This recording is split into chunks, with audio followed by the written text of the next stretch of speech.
la cosa. ¿Cómo se puede entregar la cosa? La cosa vendida, obviamente, ¿verdad? ¿De forma real, simbólica o legal, licenciado? Ajá, exactamente. ¿Y qué pasa si no se establece un plazo para la entrega de la cosa? ¿Qué dice la ley? Que se deberá entregar inmediatamente. ¿Acaso, o ya sea de que sea una entrega que sea de prepararse, se tendrá que entregar dentro de las 24 horas siguientes? ¿Dónde sacó eso? Fundamento. En el artículo 1811, licenciado. ¿Me puede hacer el favor de leerlo? Con mucho gusto. Dice, si los contratantes no fijaren plazo, la entrega de la cosa vendida se hará inmediatamente, a no ser que se trate de cosas cuya entrega debe prepararse, en cuyo caso el vendedor deberá tenerlas a disposición del comprador dentro de las 24 horas siguientes a la celebración del contrato. Si el vendedor no entrega la cosa, el comprador puede pedir que se le ponga en posesión de ella o la resolución del contrato. ¿Qué sería la resolución del contrato? ¿Qué significa eso? Gracias, José Gabriel. ¿Alguien más? ¿Qué significa la resolución del contrato?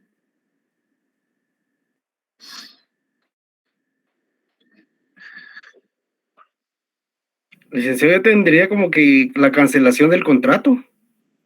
La extinción del contrato, eso significa. Resolutivo, se extingue ese contrato. Obviamente, para que los efectos se retrotraigan, tiene que entregarse la cosa, no, perdón, para que esto se resuelva, obviamente se tiene que entregar el dinero que fue pagado, con el que fue pagado la compra-venta. Entonces, el vendedor tiene la obligación de devolver ese dinero, ya que no se entregó la cosa como correspondía. Justamente este plazo sí tenemos que tenerlo en cuenta. Si no se establece plazo, se entenderá inmediatamente, ¿ok?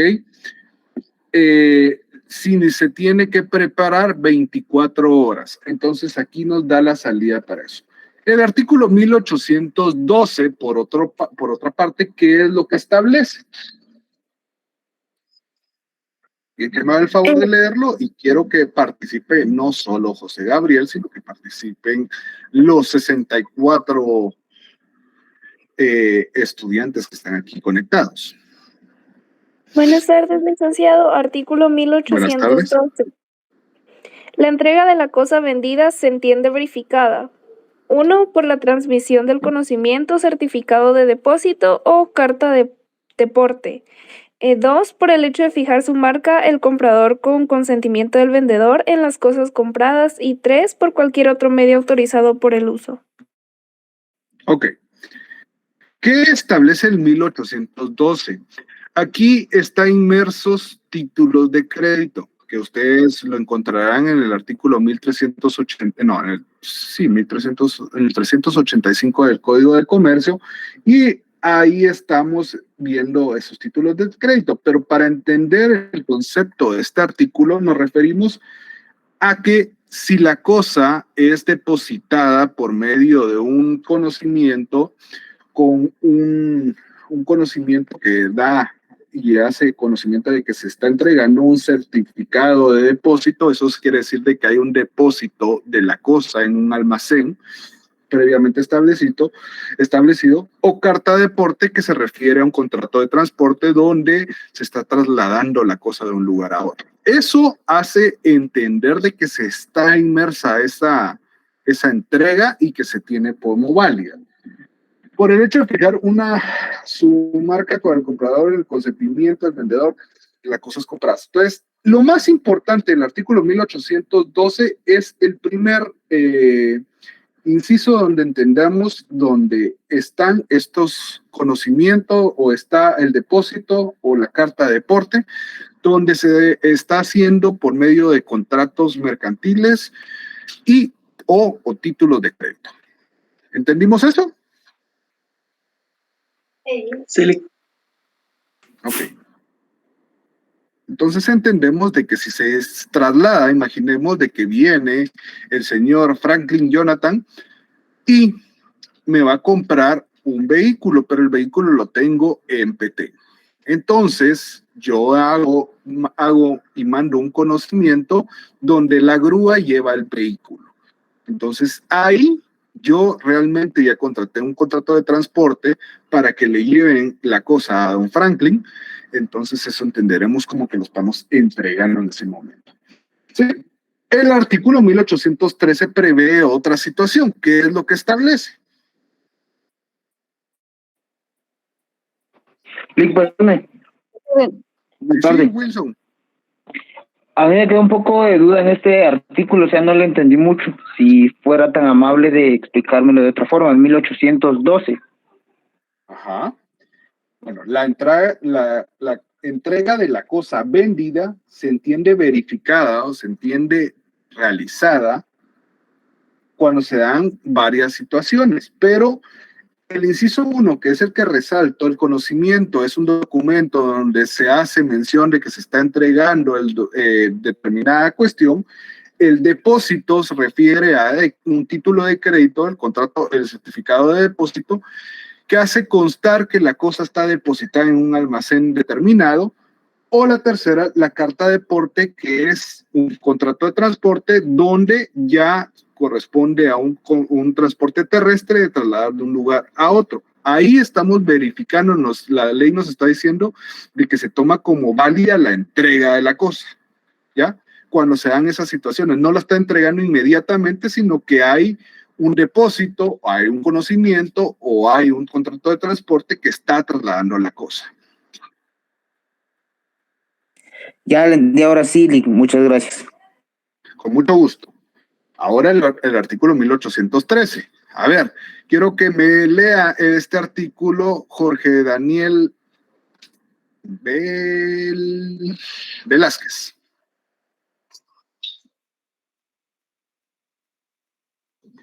Si no los voy a estar sacando. Ya no los dejo entrar. A la 1, a las 2 o a las 3. Gracias por participar. A ver, don Oscar. Licenciado, buena tarde. El artículo 1813 establece el riesgo de la cosa recae sobre el contratante en que tenga la posesión material y el uso de la misma, salvo convenio contrario.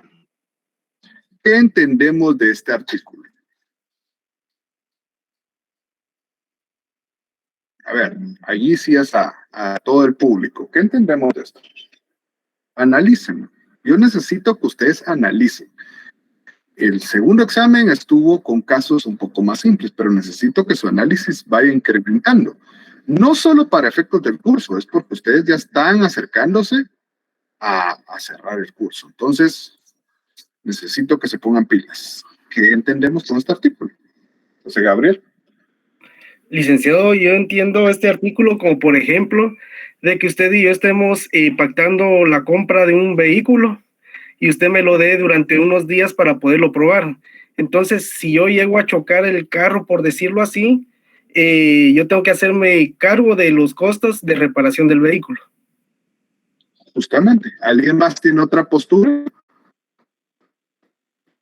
Recordemos de que sí hay una compraventa de prueba, pero si ya esta cuestión es una situación totalmente distinta, entonces ya la responsabilidad es aparte. No estamos hablando de una cuestión del vehículo, sino que dañó o ocasionó un daño. Gustavo, mucho gusto. Sí, bienvenido. Un gusto, buenas noches, gracias. Solo bueno, lo que yo logro entender también, aparte de lo que dijo el compañero José, es de que también uno se allana a la hora de hacer el contrato, que uno acepta la compra de la cosa, sea como sea que está, ya sea que la haya revisado visualmente, haya llevado a un experto para poderla peritar, se podría decir, y se está allanando a aceptar la cosa como está y como se le entrega. En cierto punto, recordemos, Gustavo, de que uno como vendedor tiene la obligación de sanear lo que está vendiendo. Y sí, es cierto, uno acepta en ciertos términos, realmente, definitivamente va a aceptar. Si es un vehículo, por ejemplo, sabemos de que un vehículo es muy difícil determinar si el vehículo está al 100%, a menos de que sea de agencia, y a veces hasta la misma agencia le falla a uno. Pero entonces en un contrato de compraventa, pues sí, estamos aceptando este tipo de cuestiones. Si ya yo a sabiendas, o sea, yo por ejemplo le digo, mire, yo le estoy vendiendo este vehículo, está nítido, no saca humo, y al tercer día está sacando un humo donde sabemos de que el motor está dañado, entonces es entendible de que pues tengo que sanearlo. Pero, porque yo lo sé, pero si realmente el vehículo pues está funcionando, lleva un cierto tiempo y se le daña algo, pues definitivamente ya la responsabilidad ya no es del vendedor, sino que el mismo comprador tiene que hacerse cargo de esto. Y para los daños o las circunstancias que pueden ocasionarse con la venta, pues justamente el que tiene la posesión tiene que ser el responsable de la obligación. Pero muchas gracias, Gustavo. Artículo 1814, que establece el artículo 1814. Maida. Buenas noches, licenciado. Buenas Artículo noches. 1814. En caso de la resolución del contrato por falta de entrega de la cosa, el vendedor deberá devolver el precio pagado y los intereses corridos hasta la devolución, más los daños y perjuicios, pero solo devolverá el precio si el comprador, al tiempo de celebrar el contrato, hubiere conocido el obstáculo que le haya provenido la falta de entrega de la cosa. Ok, gracias. Ahora, con este artículo que acaba de leer mi estimada, ¿dónde lo relacionan ustedes o dónde deberían de poner este artículo a la vez? Acabamos de leer, pues obviamente. O sea, el 1811 debe estar relacionado con el 1814. Justamente, yo les diría que saquen una flechita en el 1812, donde está, no, en el 11, donde establece la resolución. O sea, cuando dice que se va a resolver el contrato, en el 1811, la última parte, saquen una flechita y pongan 1814. ¿Entendimos? Sí, licenciado. Ok.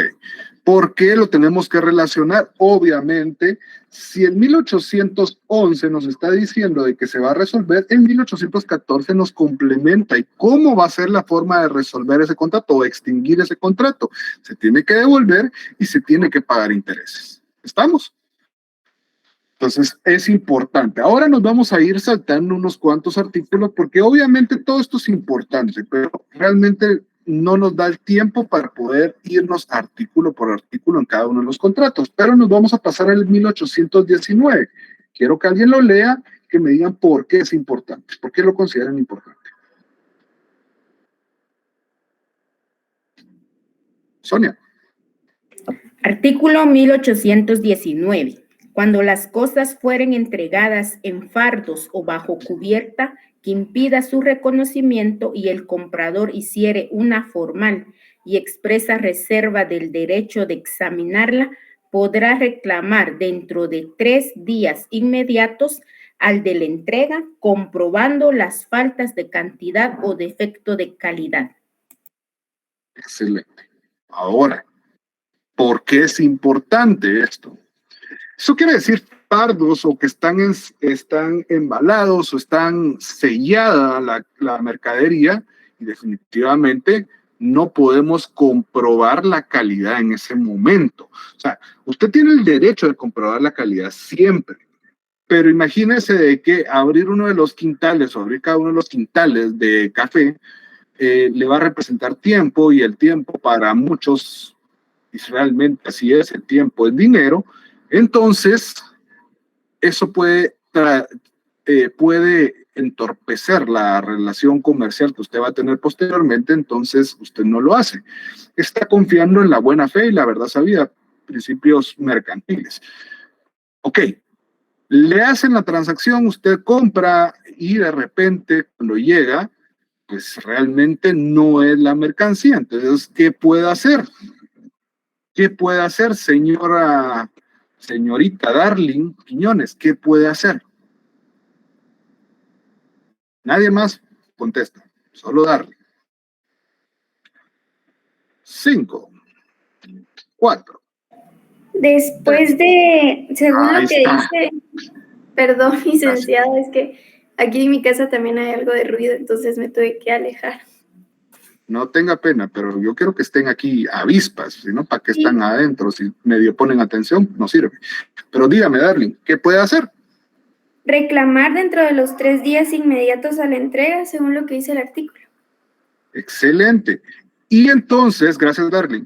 Y entonces, ¿qué vamos a hacer en este artículo? Obviamente lo estamos subrayando, pero recordemos de que hay un plazo y ese plazo no lo vamos a subrayar del mismo color, lo tenemos que subrayar de otro color para entender que hay un marcador para plazos y esto es importante. Si está sellado, está embalado, no puede ver, no verifica, no hizo uso, porque puede usted hacer uso o no de verificar la mercadería, entonces puede reclamar. Muchas gracias, Darlos.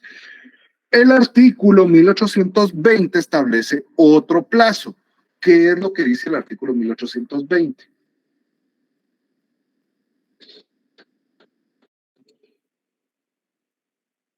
A ver, Jorge Daniel Velázquez, ¿ya regresó?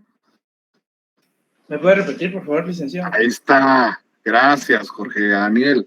¿Qué dice el artículo 1820? ¿Me puede hacer el favor de leer? Muy bien, ahorita voy, licenciado. Gracias.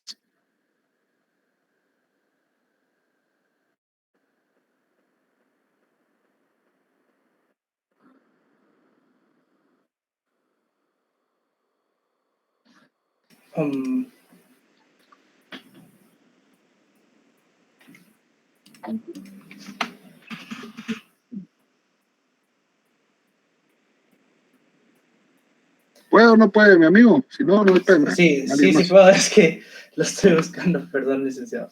1820, Código Civil, obviamente, ¿no? Muy bien, sí, es que me confundo mucho con las páginas.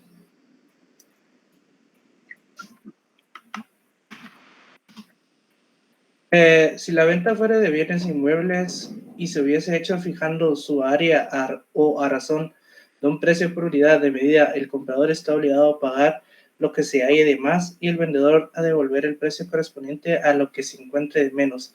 Siempre que el exceso o falta no pase de la 10ª parte del todo vendido, la acción para ejercitar este derecho prescribe en 1 año contado desde la fecha del contrato o del día fijado por las partes para verificar la medida. Excelente, gracias, Jorge Daniel.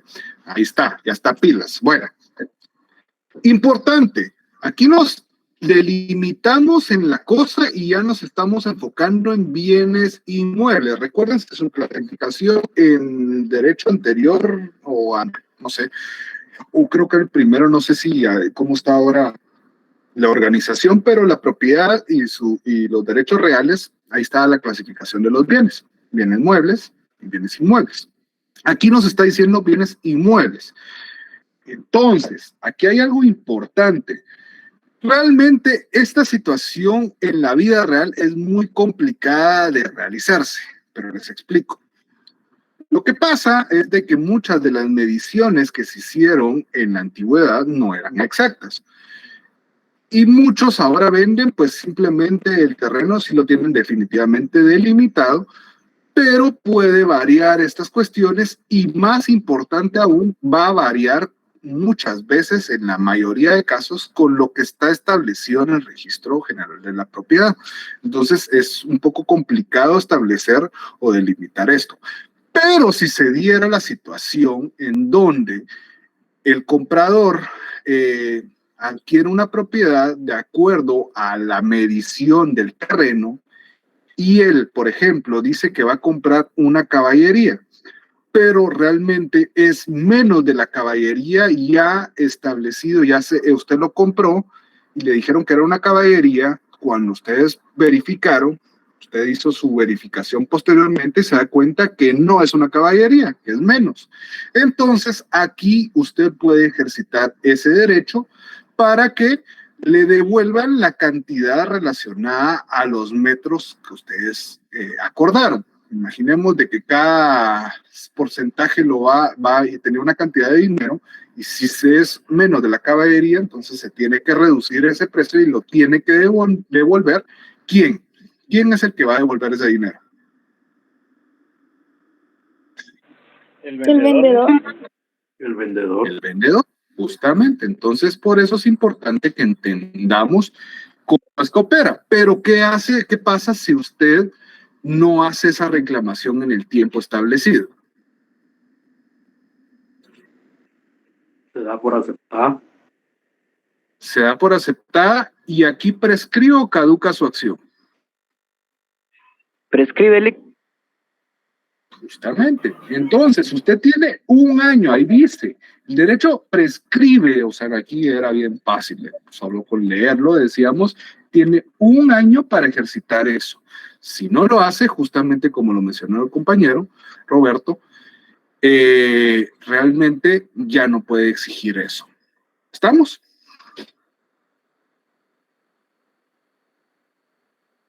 ¿Estamos? Sí, licenciado. Licenciado, yo tengo una consulta. Por ejemplo, acá dice en el artículo siempre que el exceso o falta no pase de la 10ª parte del todo vendido. ¿Qué sucedería si se pasara de esa 10ª parte, licenciado? Creo que lo más importante, si se llegara a dar esa situación, entonces creo que tendría que darse una evaluación o tiene que estar sometido a un litigio. Eso es lo que considero, como les digo, ya no es una cuestión que realmente se esté utilizando o que se utilice ya por las mismas discrepancias que existen entre áreas, pero tendría que ser sometido tal vez a un proceso de conocimiento, ¿verdad? Gracias, licenciado. Vamos. El artículo 1821, por otra parte, también establece un plazo. Entonces, ¿qué dice el artículo 1821? A ver, Fabiola, Celeste. De los Santos. Fabiola Celeste de los Santos. Buenas tardes, Lick. A usted va caminando. ¿O no? ¿Me podría repetir el artículo? 1821. ¿Puede leerlo o no? Usted está caminando, está laborando, no sé, no puede, no tenga pena. Sí se lo puedo leer. 1821. Cuando el comprador no puede pagar inmediatamente la diferencia del precio que resulta a su cargo, estará obligado el vendedor a concederle un término para el pago. Si lo negare, el juez, con arreglo a las circunstancias del caso, acordará un término que no exceda de 3 meses contados desde la aprobación de la medida. Justamente, muchas gracias, Fabiola. Entonces, ¿con qué artículo relacionamos este? Con el 1820. Específicamente, ¿en qué parte?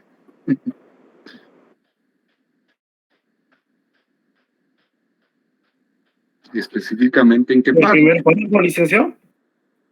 Ahí establece que se va a resolver, entonces ahí establece la condición. Entonces ya saben, en 1820 pongan a la par 1821 para que no se pierda. Obligaciones del comprador.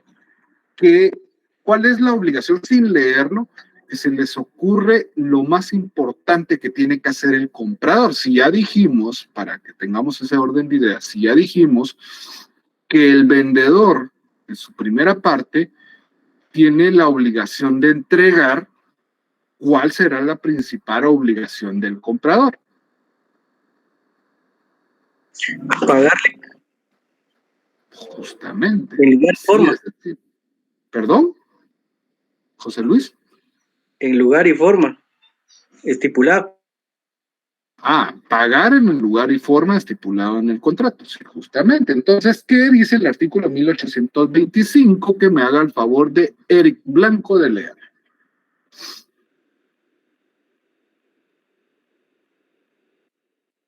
Eric Blanco a la una.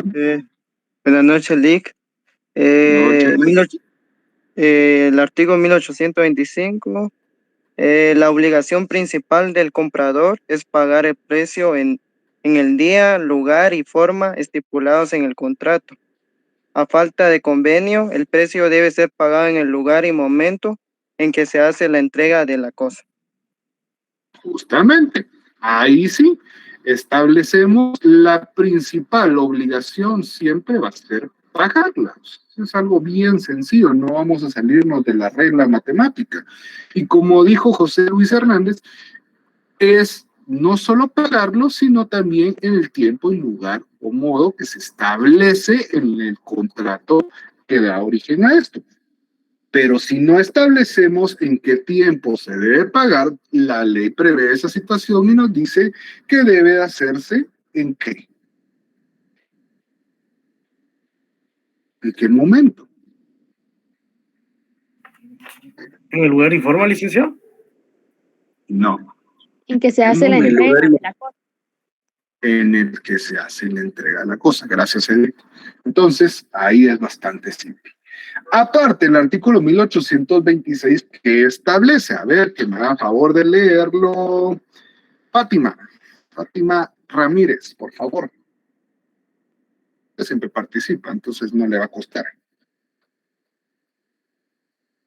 26.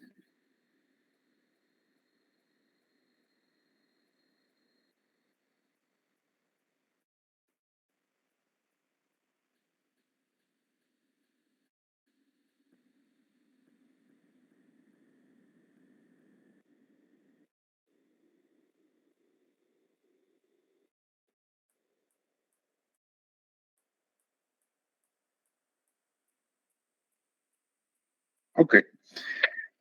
Me establece, a ver, Edith tiene la mano levantada, no sé si es porque participó, tenía una duda. Edith, ahí está, nítido. ¿Qué entendemos con este artículo 1826, por favor?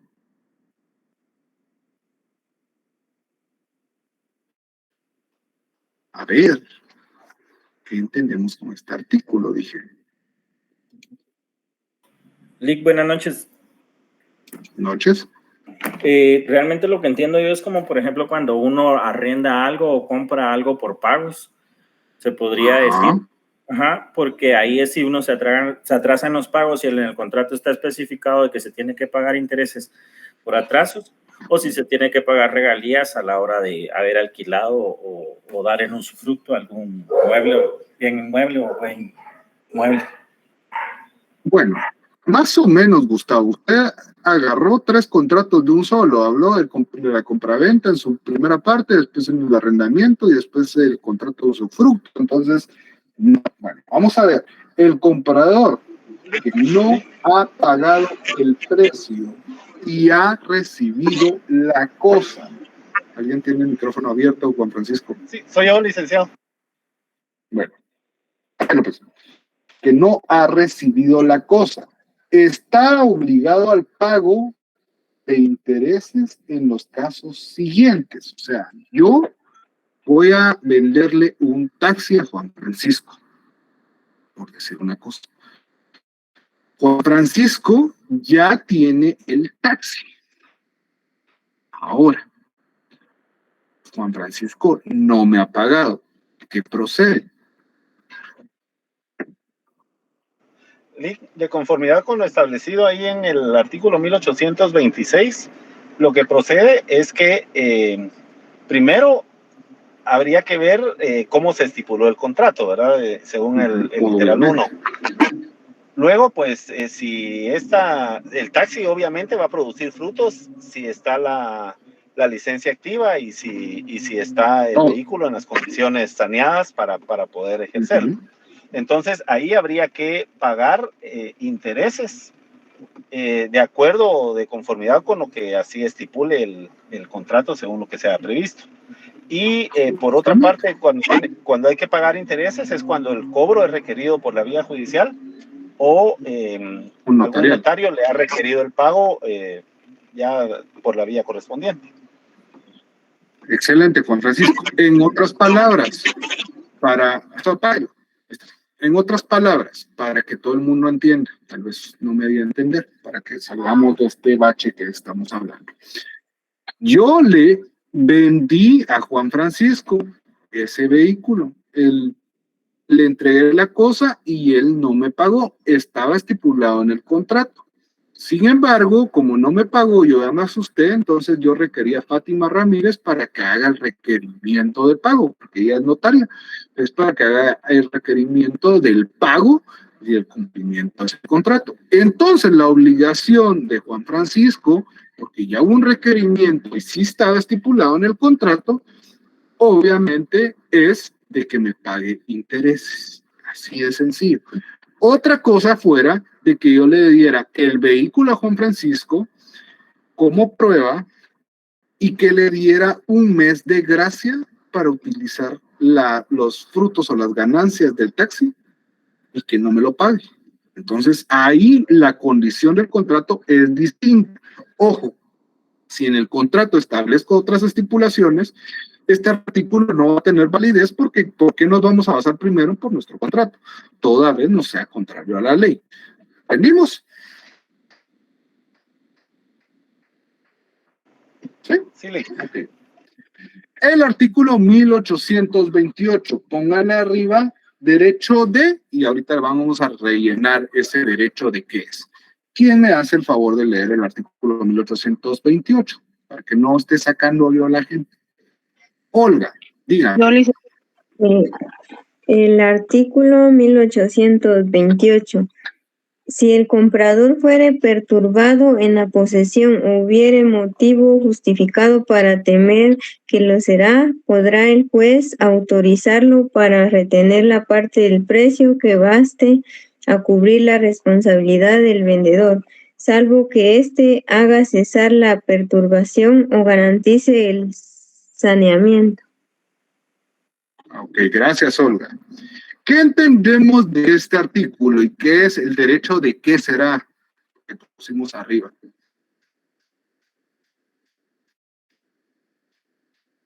¿De retención, Nick? ¿O de retener? No, ahí está, de retención. Gracias, Francisco, de retención. ¿Y qué es lo que nos diste ese artículo? A ver, Maco, anda muy callado últimamente. Maco, explíqueme este artículo. Explíquenle a los compañeros en qué consiste este artículo. Está bastante simple.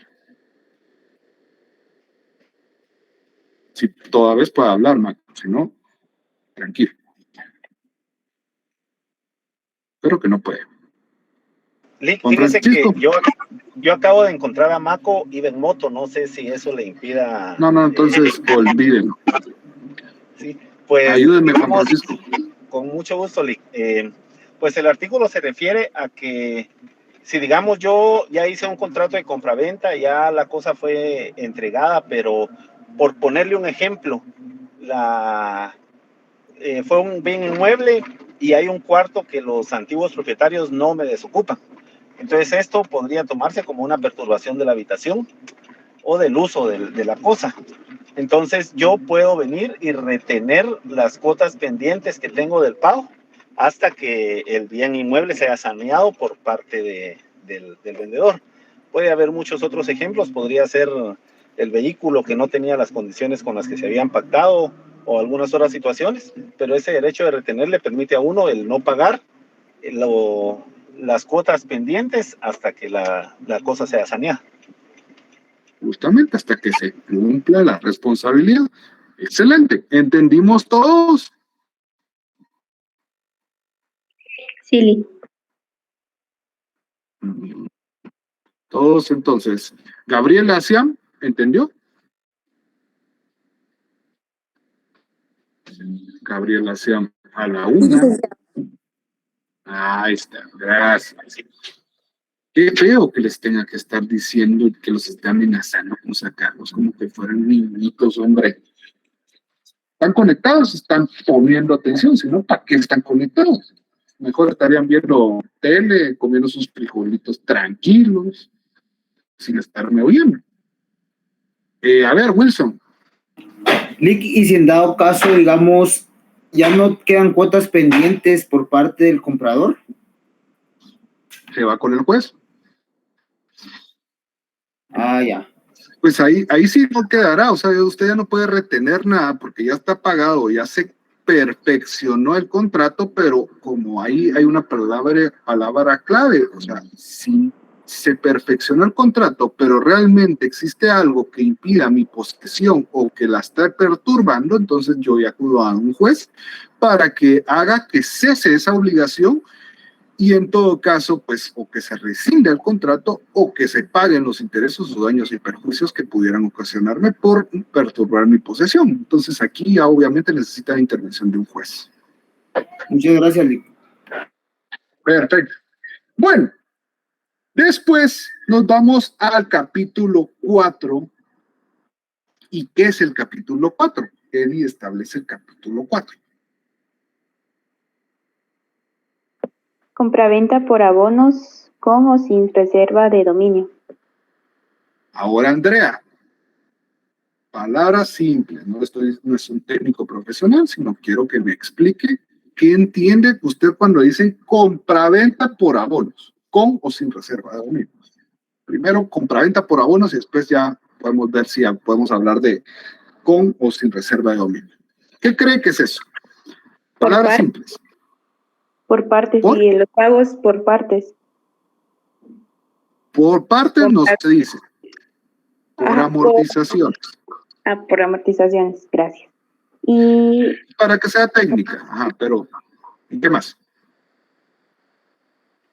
Sobre sin reserva de dominio, me quedo corta en decirle en sí en qué consiste.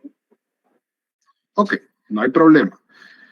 No es un regaño, no lo voy a tomar como regaño, solo lo estoy corrigiendo en el sentido de que tengamos mejor, si usted dice por partes en un técnico profesional, olvídese, ya perdió, sino que por amortizaciones, por pagos, una palabra más simple. Bueno, con o sin reserva de dominio, compra-venta por amortizaciones, en pocas palabras, o por abonos, sin o con reserva de dominio. ¿Alguien más? Aquí vi de que alguien más levantó la mano, pero no quién es. José Luis. Tal vez, Lick, lo de reserva de dominio es que yo como vendedor tal vez no transmito la propiedad de lo vendido. O sea, el comprador hasta que se abona el precio. Si me reservo el dominio, no transmito la posesión de la propiedad. O sea, no todavía puedo transmitir la posesión o puedo o no transmitir la propiedad. O sea, son dos cosas distintas. Con reserva de dominio, entonces yo digo, no.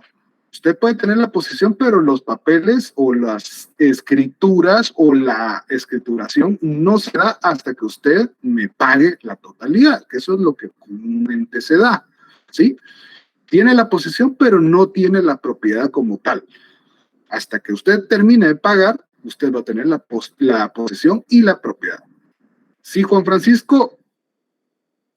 Sí, generalmente esto se da, por ejemplo, en los proyectos inmobiliarios, que es cuando las personas hacen una escritura, ahí mismo hipotecan la propiedad, pero no la escrituran, sino hasta que la persona ha terminado de amortizar las cuotas que se han pactado. A los 25 años, dice usted. Así es, ahora son 25. Lamentablemente.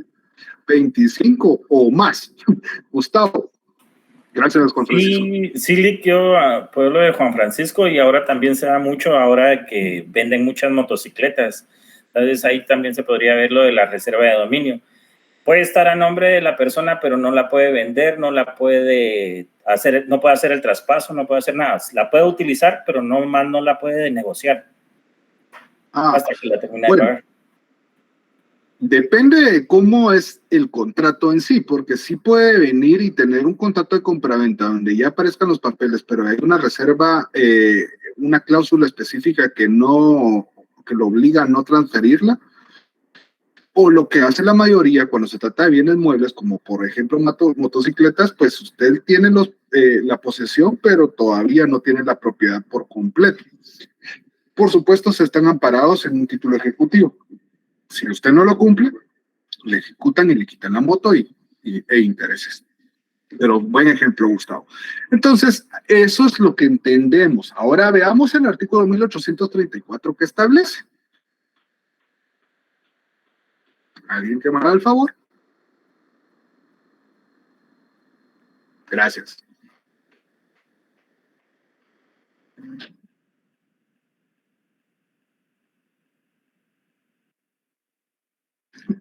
Solo una parte, vamos a irnos por partes.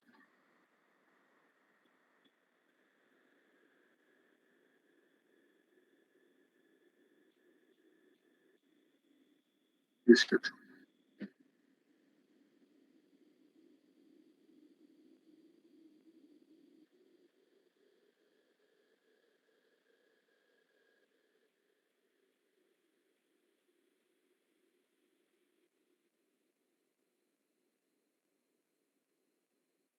Ahí. Gracias, Fátima. Solo, espérame, es que vamos a ir por partes, como le digo, para que no se me fatigue. Ok. Aquí nos está diciendo que para que opere este tipo de compra-venta, obviamente tenemos que tener la condición de que va a ser por amortizaciones, por abonos o por pagos, como ustedes le pueden decir. Entonces, si usted, imaginemos caso que les pongo, a Francisco Manuel va a comprarme una casa. Pero yo le digo a Francisco Manuel, bueno, Francisco, yo le vendo la casa, pero la vamos a poner por abonos, aunque usted me esté pagando por completo. ¿Será válido eso o le estoy metiendo gol? Le estoy metiendo gol. Por supuesto, le digo, repito, Fátima, yo le digo, voy a hacer un negocio de compraventa con Francisco Manuel, pero yo le digo, usted me está dando la totalidad de la casa, los 800, lo que vale la casa, 825,000 quetzales, me los está dando de un solo. Pero de todos modos, en la escritura vamos a poner escritura por abonos.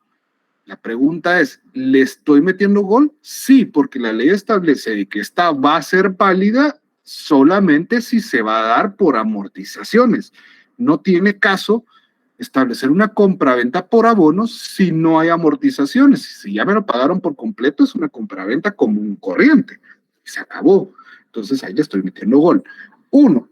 2. Aquí en este mismo artículo establece que la reserva de dominio pues es válida. Eso quiere decir de que el dominio es la propiedad y yo no se la estoy transmitiendo. Hasta que él me pague la totalidad de la deuda por la venta, yo le voy a transferir el dominio. Entonces, ahí estamos claros, ¿verdad? O la condición. Por ejemplo, condición bien fumada. Yo le digo a Francisco Manuel de que vamos a consumar la compraventa por abonos, pero además de los abonos, se tiene que dar la condición de que debe existir un eclipse lunar en alguna parte del mundo, por ejemplo. Sabemos de que eso se da frecuentemente y hay tipos de eclipses. Entonces es una condición bien fumada, pero yo la puedo establecer. Toda vez, si Francisco Manuel está de acuerdo, podemos hacerlo. Las condiciones lo vamos a ver en la donación, de que hay contratos que están sujetos a muchas condiciones y en la donación se da más. Pero si yo establezco en el contrato de que hay una condición o que le digo a Francisco Manuel, mire, yo le vendo la casa, pero si usted se casa con su novia actual, este contrato se rescinde. ¿Podré hacerlo? ¿Sí o no? Le doy por amortizaciones, pero la condición es que no se vaya a casar con su novia actual. ¿Puedo hacerlo o también estoy metiendo gol? ¿Por qué?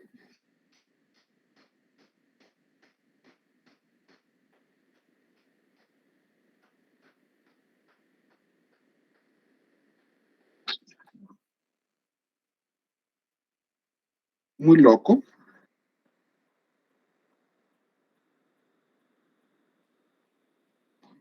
¿Toda vez? Exactamente. Toda vez existe aceptación. Entonces, ¿podemos establecer condiciones? Sí, podemos tener el fin de este contrato es pagar el bien por amortizaciones y yo me reservo el dominio hasta que se pague la totalidad. Ese es el fin de este contrato. Fátima, para el diccionario, tengo un diccionario jurídico que no lo tengo aquí a la mano. pero es un autor bien conocido. No me recuerdo bien, entonces por eso no quiero decirle quién es. Pero cualquier diccionario jurídico, hasta los diccionarios jurídicos que están en aplicaciones, son válidos. Realmente esto es importante para que tengan ustedes o mejoren un poco el léxico jurídico. De todos modos, en el transcurso de la profesión, usted va a ir incrementando su léxico jurídico, y de hecho hay una aplicación también donde ustedes, si quieren, puede indagar los latinazos. Latinazos son términos jurídicos que se utilizan con el fin del latín. Entonces, para que ustedes entiendan, en muchos términos como el ius civile, etcétera, tenemos ahí erga omnes, etcétera. Ustedes ya van a entenderlo y ahí está el diccionario para eso. Entonces, el internet es fabuloso para buscar cosas jurídicas. Si realmente lo quieren buscar, hay miles de aplicaciones. Bueno, ahora, sigamos con el siguiente párrafo, Fátima.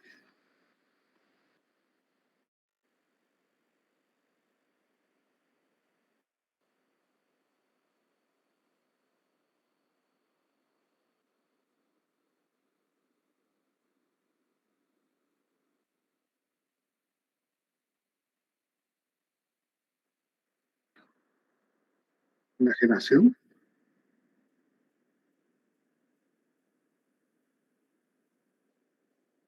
Ok. Ejemplo. Yo voy a venderle la casa a Valesca Abigail. Bueno, la establecemos que va a ser por amortizaciones por un plazo de 2 años. En 2 años ella me tiene que pagar las amortizaciones. Valesca Abigail tiene una situación complicada, que Dios no lo quiera, pero ella realmente se quedó sin trabajo, por ejemplo. Entonces, necesita gravar o hipotecar, en otro término, hipotecar el bien inmueble. ¿Puede hacerlo? La respuesta, la ley nos dice no. Toda vez no, pero puede hacerlo si existe una autorización. ¿De quién? ¿De quién? Del vendedor. Estamos entonces entendiendo la simpleza de este contrato. Usted va a tener la posesión del bien, usted va a poder disfrutar el bien, pero la propiedad no la tiene hasta que se pague la totalidad del bien. ¿Se puede gravar o enajenar? La enajenar, muy difícil, no tendría lógica si se va a enajenar, pero podría hacerlo, imaginemos, en otro caso. Y esto se da mucho justamente con condominios, etcétera. Usted viene y está pagando, y es a 25 años esta propiedad, y la está pagando, usualmente se le paga al banco, se va pagando, y realmente usted después se da cuenta de que a la par va a vivir su ex y le cae re mal, entonces ya no quiere vivir ahí.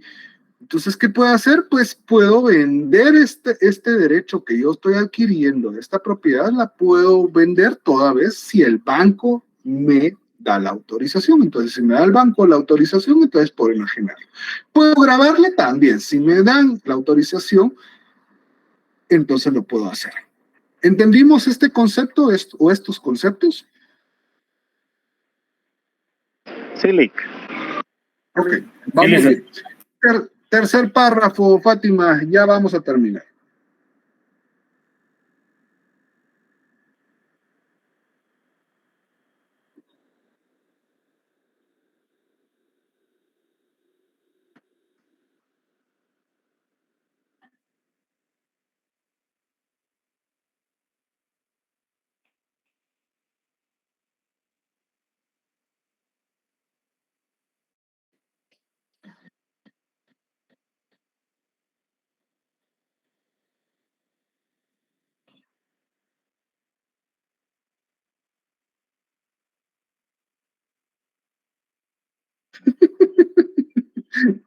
Sí, leyó bien, Fátima. 10 quetzales.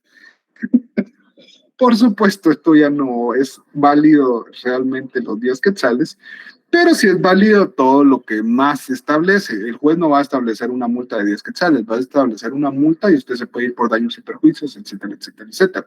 Pero, ¿qué es lo que resaltamos de este párrafo? Así como vimos las condiciones o el plazo, las amortizaciones. Entonces, cuando ya llegamos a la totalidad del pago, realmente lo que se debe hacer es dar ese aviso al registro de la propiedad para que haga la anotación y que trasladen la propiedad. Ya no me pertenece a mí, sino que le va a pertenecer a Jasmine.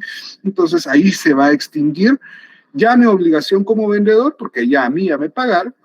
Y entonces el comprador ya debe adquirir la propiedad por completo. Si no se llegara a hacer, entonces tenemos que acudir al órgano jurisdiccional y aquí hace un proceso de conocimiento donde obviamente no va a ser la multa de 10 quetzales y de hecho yo por lo menos con la astucia como abogado buscaría también iniciar una acción penal para irme por los dos lados y buscar pegarle duro y si no meterlo al bote de por vida.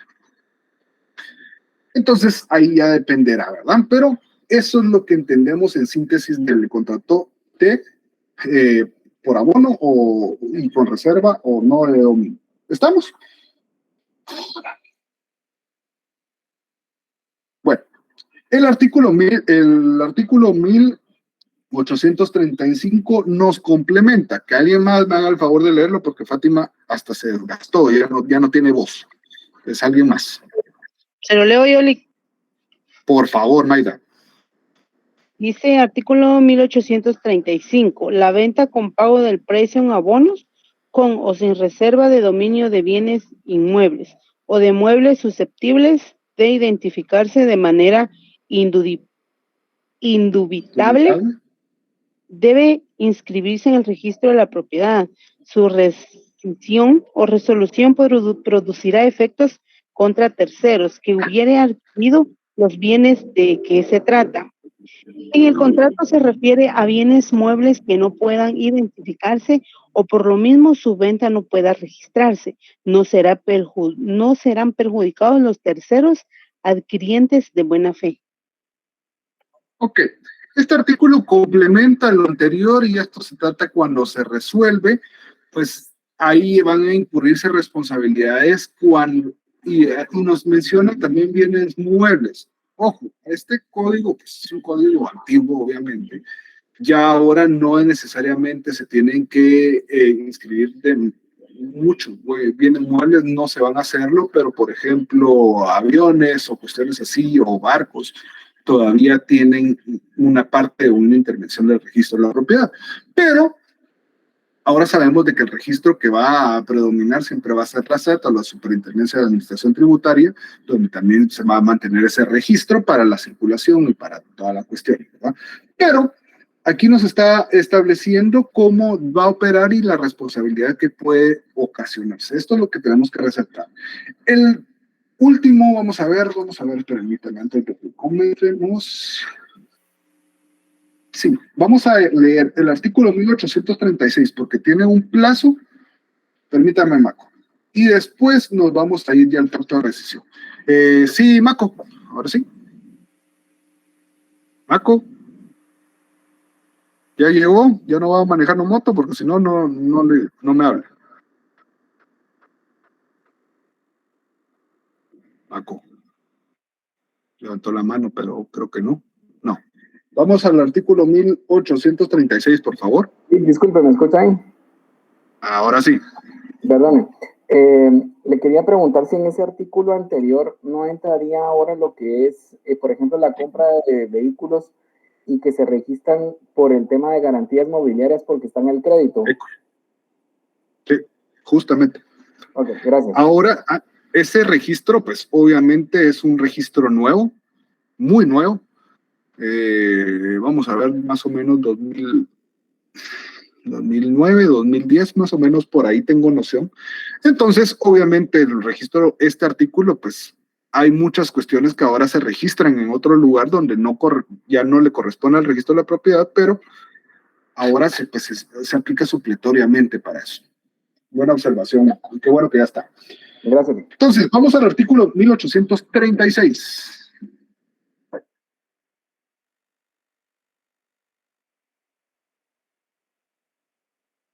¿Alguien? Artículo 1836. Gracias. El contrato de compraventa en abonos con reserva o no de dominio puede resolverse por falta de pago de 4 o más mensualidades consecutivas, si el contrato fuere de bienes inmuebles. En este caso, el vendedor devolverá al comprador el precio recibido, descontándose una equitativa compensación por el uso de la cosa, que fijará el juez oyendo el dictamen de peritos, si las partes no se ponen de acuerdo. Listo, gracias. Importante, y este artículo también pues sí está en uso, pero no lo vamos a aplicar en la mayoría de casos. ¿Por qué? Porque nosotros establecemos en el contrato de compraventa por abonos, por amortizaciones, establecemos las condiciones y exigimos el concepto de arras, exigimos indemnizaciones, establecemos cada una de esas estipulaciones para no caer a esto. Justamente en la mayoría de contratos establecemos, cuando va a ser de ese tipo, que con 2 amortizaciones o una amortización, cuando son inmobiliarias grandes, una amortización y se tiene resuelto el contrato. O sea, se extingue la obligación, ya no tengo la obligación de transmitirle la propiedad y usted se fregó. Y usted aceptó ese contrato, entonces realmente va a ser muy difícil traerse abajo todo lo que se estipuló en el contrato porque usted lo aceptó. Pues. Entonces, ojo con eso. Si se dejara ese espacio, no se estableciera, y eso sí realmente tendría que ser un mal notario, un mal abogado que no entiende, no interpretó, no escuchó la clase de Civil 4, se la pasó de noche, y se la pasó de noche en la antigua, estamos fregados. Pero ustedes que son pilas, estamos entendiendo de que este artículo lo vamos a dejar solamente si nosotros no estipulamos las cuestiones en el contrato. O sea, si nosotros estipulamos cada una de las condiciones, realmente este artículo no tendría razón de ser porque nosotros ya establecimos en lo que nos va a regir en la obligación, está en el contrato y entonces no tendríamos que irnos por 4, imagínense, 4 amortizaciones y después si no nos ponemos de acuerdo que un juez resuelva eso va a estar horrible. Entonces tenemos un concepto de arras, tenemos cuestiones que nos pueden ayudar a salvar y que no salga perdiendo. ¿Estamos? Eso es realmente, eso es la realidad. No hay contratos que se queden tan suavecitos ahora, y más si se trata de bienes inmuebles. De hecho, para bienes muebles, como dijo Gustavo, para motos, olvídense, un pago y adiós, ya están ahí el otro día los cobradores. Entonces, para que entendamos, ¿estamos? Pacto de rescisión. ¿Qué es el pacto de rescisión? Artículo 1844.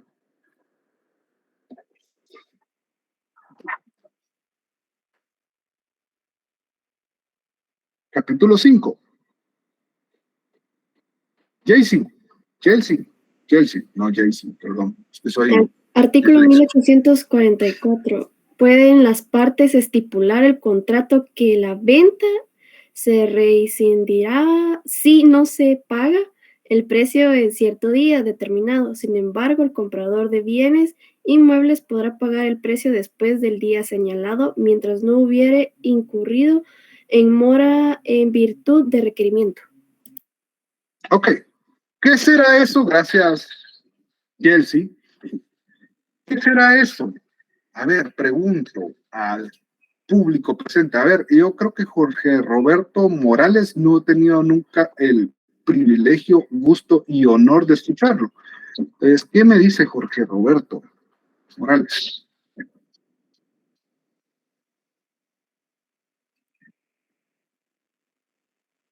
Cinco, 4, 3, 2, 1.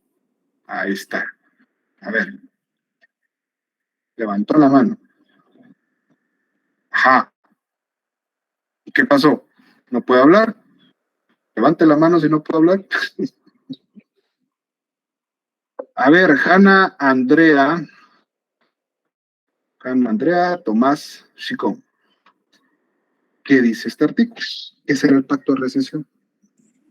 Por ejemplo, que si no se cumple con las partes estipuladas en el contrato, pues el contrato se extingue. ¿Y qué más establece ese artículo? O sea, tenemos que el pacto de rescisión es que se va a extinguir la cláusula que vamos a buscar dejar sin efecto esta compraventa. Ok, eso ya lo entendimos. Pero ¿qué más nos establece este artículo?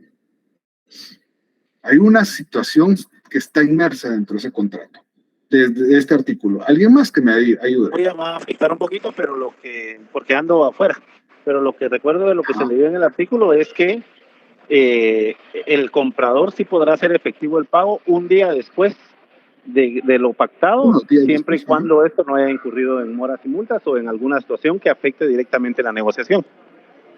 Ok, excelente. Ahí estamos. Eso es para que vea, Hanna. Habían dos, siempre, bueno, en la mayoría de artículos siempre hay varios supuestos que están regulados. Entonces, la rescisión, que obviamente es dejar sin efecto. ¿Y cuándo vamos a dejar sin efecto? Vamos a destruir este artículo, vamos a entenderlo, vamos a dejarlo sin efecto, o se puede dejar sin efecto un contrato cuando esta persona no pague. Y segundo, si no paga en el lugar y modo establecido, puede hacerlo, pues podría pagar unos días después, uno o varios días, toda vez no se haga el requerimiento de la mora. Entonces, ahí hay varias circunstancias inmersas. El 1845 que establece. Kevin Josué, vamos tocayo. ¿Qué dice Kevin Josué Godínez? Que establece el artículo 1845. ¿Me hace el favor de leerlo? Sí, artículo 1845. La venta de cosas que no sean inmuebles se entenderán rescindidas sin necesidad de requerimiento, si a la expresión del término convenido no se presentó el comprador a pagar el precio. Listo. Expiración, no expresión. Si no se presenta, o sea, yo voy a venderle a don Gustavo, porque Gustavo me habló de motos, ahora Gustavo se me va a quedar que vende motos. Vale. Yo voy a venderle a don Gustavo esa moto, una moto. Pero don Gustavo no se presenta. ¿Deberé acudir ante un juez? ¿Deberé pedir la resolución de ese contrato? ¿O qué nos dice la ley?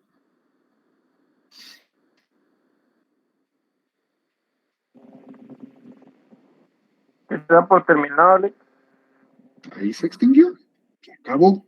Justamente. Entonces entendemos. Ahora, el artículo 1847. Yo sé, ya vamos a terminar. De verdad, les voy a dejar siempre su cachito para que cenen y entren frescos a la clase. Pero el 1847, ¿qué nos dice? Solo quiero terminar lo que es la rescisión para que entremos a la permuta, y la permuta mañana la acabamos en 10 minutos. Perdón. ¿Qué nos dice el artículo 1847?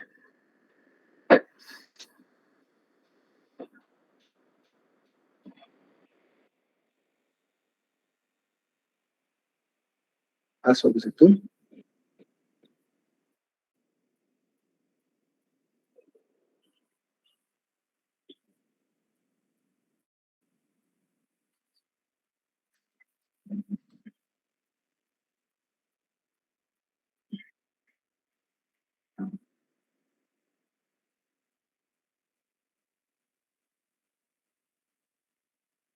Gracias, Fátima.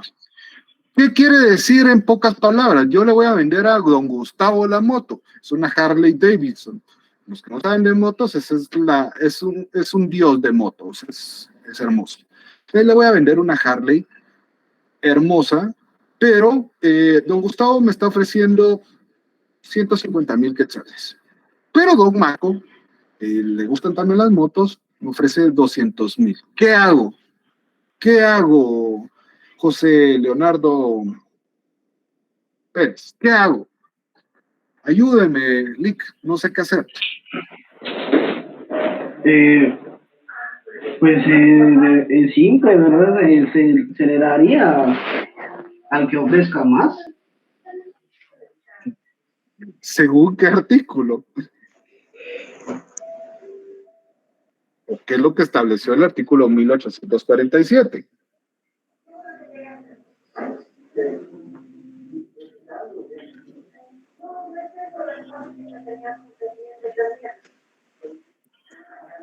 Que nosotros podemos establecer en el contrato que se puede rescindir a solicitud del vendedor cuando se ofrece una cantidad distinta a una cantidad mayor, entonces podemos rescindirlo y pues vendérselo a Maco como mejor postor.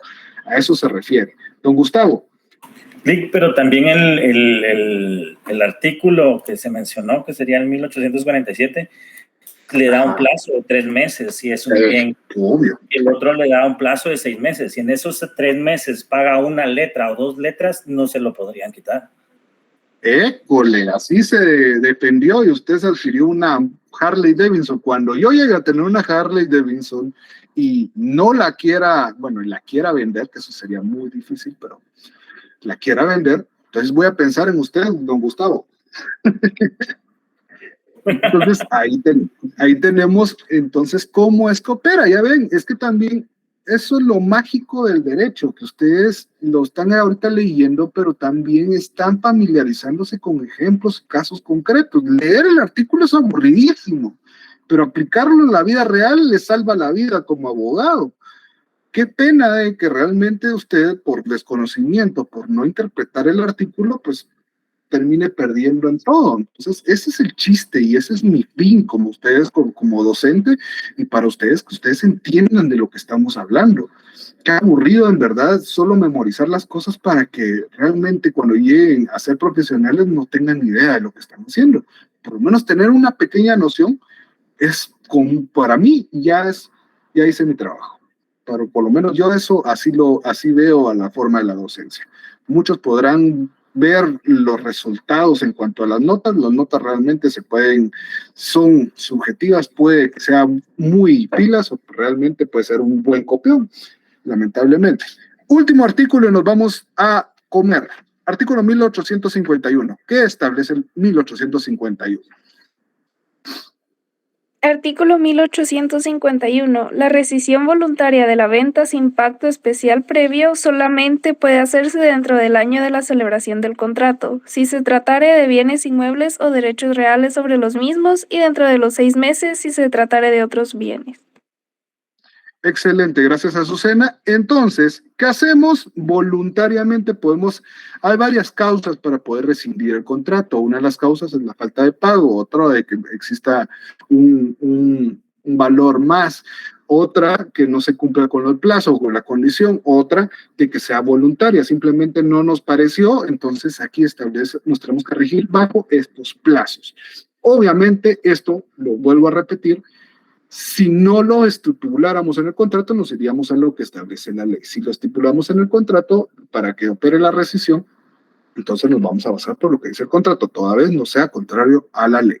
¿Estamos, señores? ¿Entendimos bien estos dos conceptos, la compraventa por abonos, la parte de la compraventa que nos hacía falta, y ahora, pues, el pacto de rescisión? ¿Entendimos? Excelente. Excelente. Entonces, mañana... Sí. Licenciado, disculpe. Fíjese que yo tengo una duda de un artículo que no leímos. Creo que es el 38, de 1838, si no me equivoco, o 48. 48, es respecto a la preferencia o preeminencia que tiene el comprador respecto de la cosa. Toda vez que haya un oferente que pueda estar, valga la redundancia, ofreciendo un precio mejor que el que se había pactado entre la persona.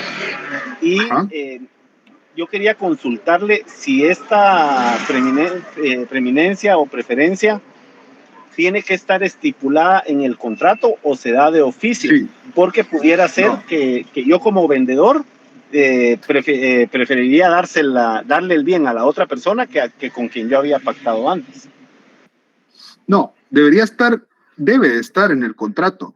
Imagínense que lo dejamos a discrecionalidad, amigo, entonces ahí estaríamos sujetos siempre a ir a un litigio, porque ¿quién le garantiza que realmente le están ofreciendo más? O sea, eso puede estar muy subjetivo o puede estar muy sujeto a una discusión, entonces debe estar en el contrato para que podamos regirnos con esta situación. Sin de lo contrario, Con lo que decía, perdón Juan, solo quiero expresar algo. Dale. Mira, con lo que decía Juan Francisco, yo considero de que sí tendría que estar siempre expresado, porque si no el contrato podría caer en vicio a la hora de que hubiera otro abogado que lo pudiera interpretar. Ajá. Totalmente. Así es. Entonces, sí. Perdone. Lo que yo o sea, la duda que yo tengo es esta, porque, digamos, lo que usted dice es totalmente cierto. Yo puedo decirle a usted, mire, es que fíjese que a mí Pedro me ofreció el 50% más de lo que usted me va a pagar, y entonces, de acuerdo a lo que establece el Código Civil, yo puedo hacerlo y de acuerdo a las cláusulas de nuestro contrato. Pero yo puedo venir y solicitar la prueba de ello, o simple y sencillamente con lo que el vendedor exponga ya tiene que darlo uno como válido o como cierto, o habría algún método de poder demostrar una simulación o una falsedad en cuanto a las declaraciones que haga el vendedor. Justamente por eso le digo de que es lo más acertado, debería estar estipulado en el contrato por lo mismo. Si no, es bien subjetivo, y que sí obviamente, si se da este tipo de situaciones donde usted ya está perdiendo tiempo, dinero, lo que sea, también ya puede estar sujeto a daños o a perjuicios, y también puede ser sujeto a su derecho de petición ante un órgano jurisdiccional. O sea, usted definitivamente puede acudir a un órgano jurisdiccional porque puede haber ahí una simulación o haber una cuestión que realmente no es la adecuada. Entonces, justamente por eso, realmente en la vida real no he visto una situación como tal, pero por lógica debo entender de que se tiene que estipular, si no es bien subjetivo, y entonces estaríamos sujetos, como le dije al principio, a muchos litigios. Ok, gracias, Lick. Sí, es que yo le consultaba porque a mí en la vida real sí ya me sucedió, no tenía conocimiento de esta situación, y yo por mantener mi palabra pues entregué la cosa por el precio que se había pactado, aunque tenía la oportunidad de poder tener un mejor diferencial. Pero pasa, hasta después aprende uno. Siempre cuando uno anda buscando algo, nadie le dice, y cuando uno ya lo compró le dice, me hubieran dicho. Totalmente, pero ahora usted, así es como uno aprende realmente en la vida. Dándose trancazos es donde uno realmente aprende, y litigando como profesional igual, echando a perder a veces se aprende. Cuestiones de que en las situaciones penales no es tan fácil, pero siempre hay que asesorarse y siempre hay que buscar a alguien que lo pueda ayudar y para buscar una solución. Ya pensando en muchas personas sobre el asunto, pues es más fácil llegar a la solución, ¿verdad? Pero bueno, señores, nos vemos mañana, primero Dios, a la hora establecida.